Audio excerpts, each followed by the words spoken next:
So if you're feeling a little bit of uncertainty these days, you're not alone. It's normal to feel the sense of ambiguity that we all might be experiencing at the moment. And this is what we're going to be talking about in this episode of Learn with Best Friends. So we're continuing with our REWAC model that we've developed, which stands for resilience, embracing change, well-being, ambiguity, and curiosity. So Ivan, talk to us a little bit about ambiguity. Elena, I cannot avoid to touch a little bit of basics of psychology. So there is this famous pyramid of needs that was developed by Abraham Maslow.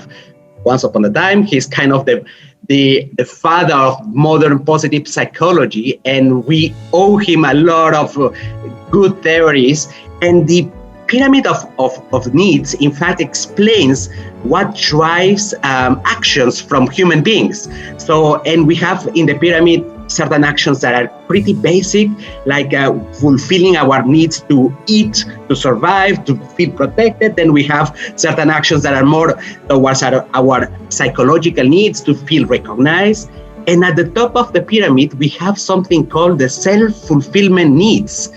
In fact, to Maslow, this self-fulfillment needs or self-actualization is the ability to become the best version of ourselves. Maslow stated that this tendency might be phrased as the desire to become more and more of what we are, to become everything that one is capable of becoming. And it's something that is quite relevant nowadays.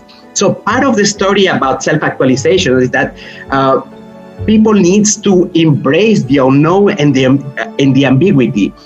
That they don't feel threatened or afraid of the situation. They accept it, they're comfortable with it, and are often attracted, drawn to it, and then do not cling to the familiar. And this is quite important, in fact, in order to drive this sense of accepting ambiguity.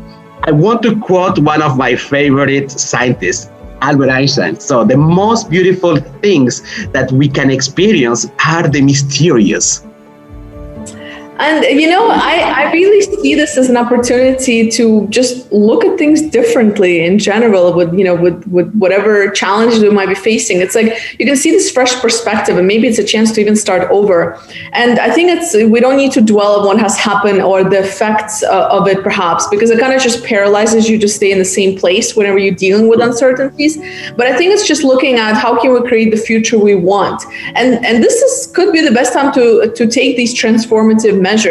So a few ways that you can actually use ambiguity to work for you is by doing the following. So here's a couple of things. Number one, you can explore potential alternative outcomes of whatever situation you're facing. You can also be very clear with yourself about what is true and what is an assumption or fear-induced thought. Because with everything that's happening and a lot of negativity in the air, a lot of the things that are surround us are negative, but they're not necessarily true. So I think it's just looking from things from a new perspective. It's also about embracing risk-taking and trying new things. So this is a time, perhaps for many, to start over. It's also about engaging with specific people and exchanging different perspectives, understanding that your situation might actually be better than some others, right? So it's just having that perspective is very important. And finally, it's also embracing that growth mindset. So again, looking at challenges and uncertainty as opportunities of it's unknown, but also it's very exciting because it is unknown. So you can almost mold whatever you wish for yourself moving forward. And then you can use that energy to innovate, engage in creative activities, and just come up with new things to implement moving forward.